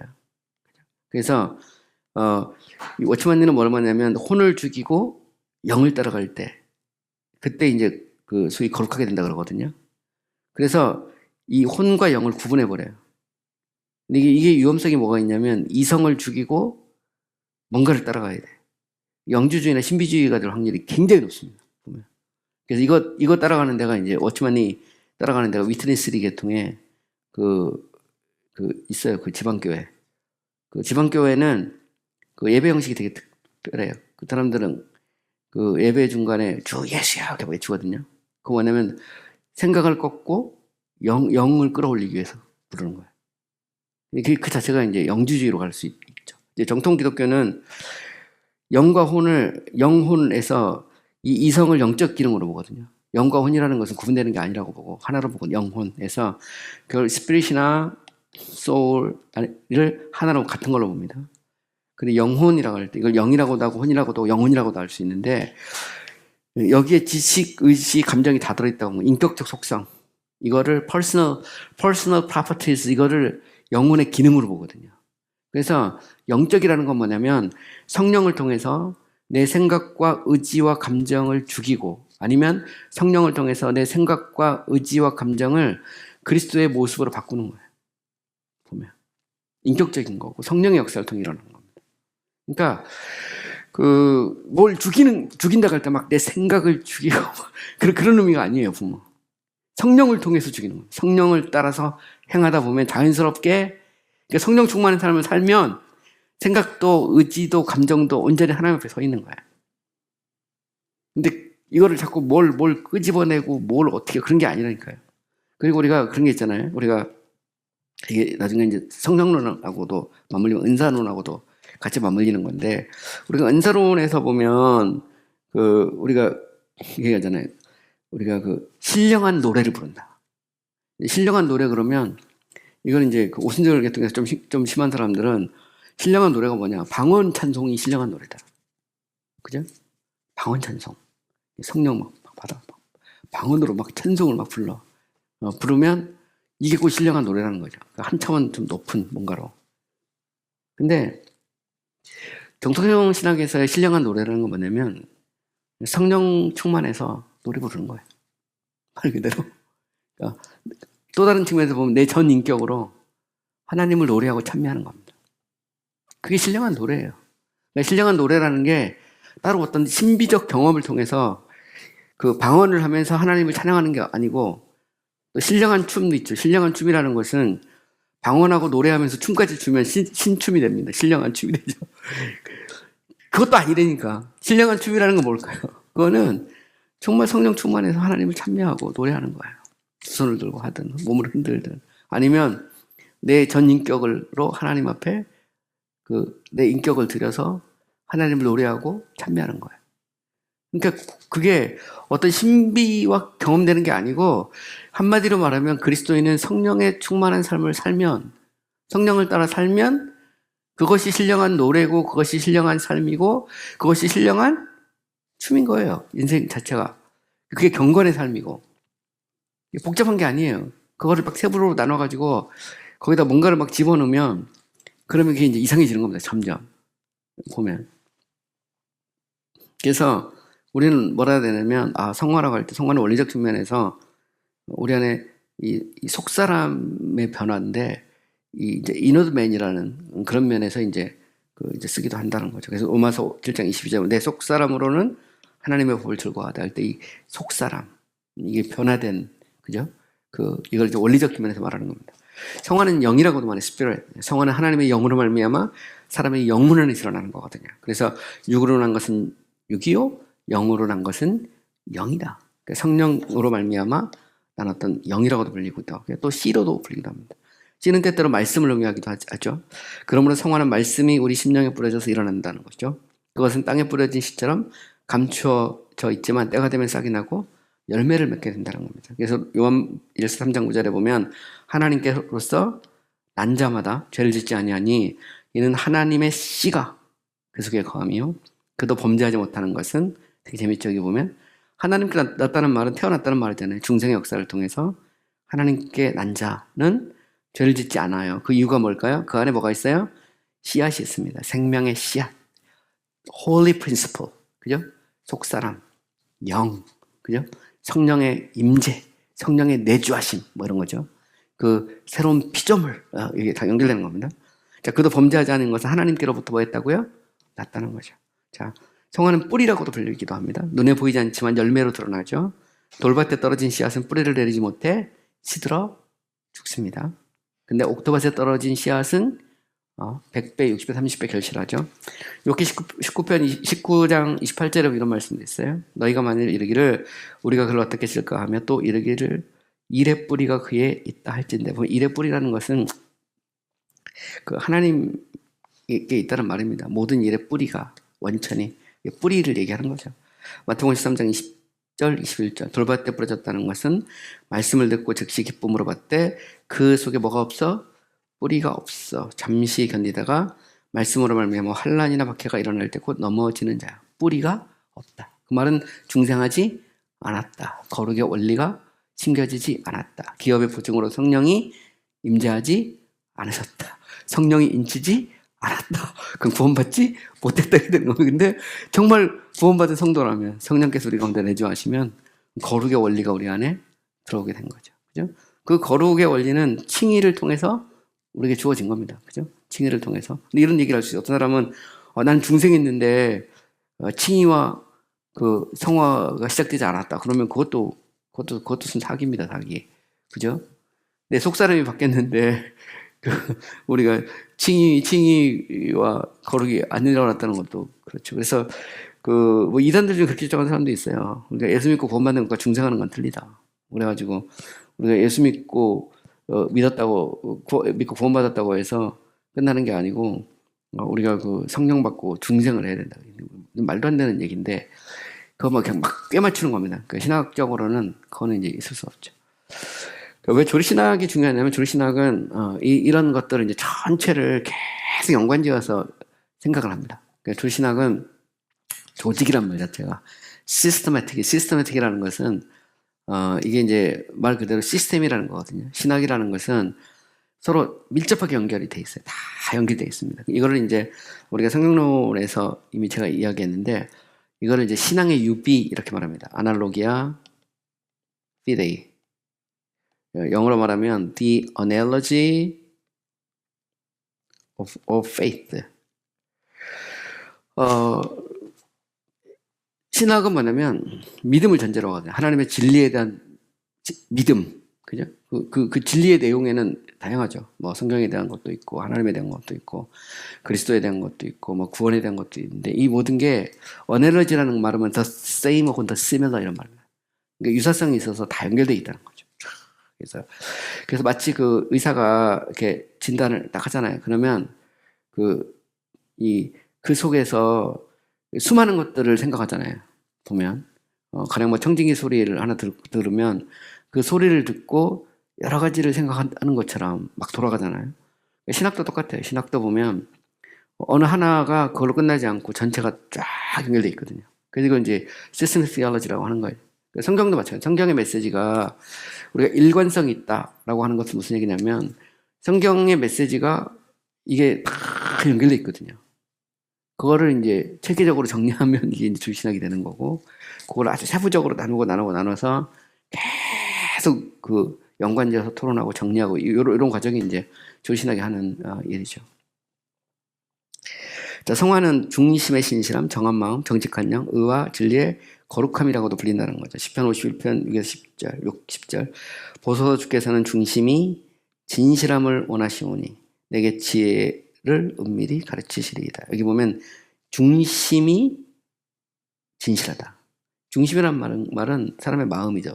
그죠? 속사람, 마음이 진실하다. 그죠? 또 하나님의 내 안에 정한 마음을 창조하시고 내 안에 정직한 영을 새롭게 해야 돼. 이게 다 성화 관련된 겁니다. 중심의 신실함, 정한 마음, 정직한 영. 그죠? clean heart. 그죠? honest spirit. 이런 말인데, 우리의 속사람, 우리의 마음이 바뀌는 거죠. 그죠? 그래서 정한 마음, 정직한 영이라는 것은 바로 이제 원리적 측면에서 이제 성화와 관련되어 있다는 거죠. 에베소 4장 24절. 하나님을 따라 의와 진리의 거룩함으로 지으심을 받은 새 사람을 입으라 할 때, 여기 의와 진리의 거룩함. 그죠? 우리 이 거룩이 우리 속에 시작되는 겁니다. 그죠? 그러니까 의와 진리의 거룩인데, 우리가 예수 믿고 구원받았다는 말은 무슨 얘기냐면, 거룩이 우리 안에 시작된 겁니다. 원리적으로. 성령의 임재를 통해서 그리스도의 보혈의 공로로 씻기고 성령께서 내주하심으로 우리 안에 거룩이 시작됐다는 말이거든요. 그죠? 그 다음에 11절. 성화는 등에 들어있는 기름으로도 불리죠. 등이 마음이라면 기름은 마음을 새롭게 하는 은혜를 의미한다. 우리는 은혜로 죄를 깨닫고 강팍한 마음이 부드러운 마음이 된다. 기름이 다른 액체와 섞일 수 없는 것처럼 은혜도 죄와 섞일 수 없다. 그래서 미련한 다섯 처녀와 지혜로운 다섯 처녀에 비유해 보면 미련한 다섯 처녀는 등이 있는데 기름이 없죠. 그죠? 그러니까 우리가 등을 우리가 이제 그 사람의 마음이라고 하면 기름이라는 것은 이게 이제 거룩의 원리를 의미할 수 있어요. 성령의 역사를 통해서 변화된 생명의 원리가 있느냐 없느냐 이렇게 표현할 수 있다는 거죠. 우리가 이제 거룩한 행동에 대해서는 계속 해야 되는데 오늘은 여기까지 하고요. 제가 다음 시간에 계속해서 공부를 하도록 하겠습니다. 그래서 홀리 프린시플과 홀리 액션, 홀리 액팅 이렇게 구분해서 설명하는 것은 이해를 돕기 위해서 하는 거예요. 성령께서 우리 가운데 내주하시고 우리의 속사람이 변화되고 그 성령의 그런 건권적인 역사로 말미암아 우리 안에 거룩이 시작되죠. 그죠? 그리고 그건 당연히 뭘로 드러날까요? 행동으로. 드러나겠죠. 그래서 하나님과 관련해서, 그리스도와 관련해서, 뭐 성령과 관련해서, 죄에 대해서 하나님을 경외하고 두려워하겠죠. 죄에 대해서는 멀리하겠죠. 그죠? 행동으로 드러납니다. 성령이 우리 가운데 내재하면, 속사람이 바뀌면, 새 생명의 예수가 우리 가운데 있으면 당연히 행동을 통해서 바뀌게 되겠죠. 그죠? 그래서 이런 부분에 대해서 이제 제가 더 이야기를 하고요. 그리고 나서는 이제 성화가 끝나면 제가 성도의 견인의 문제에 대해서 좀 자세히 이야기를 하도록 하겠습니다. 네, 오늘 수고 많이 하셨습니다. 네, 감사합니다.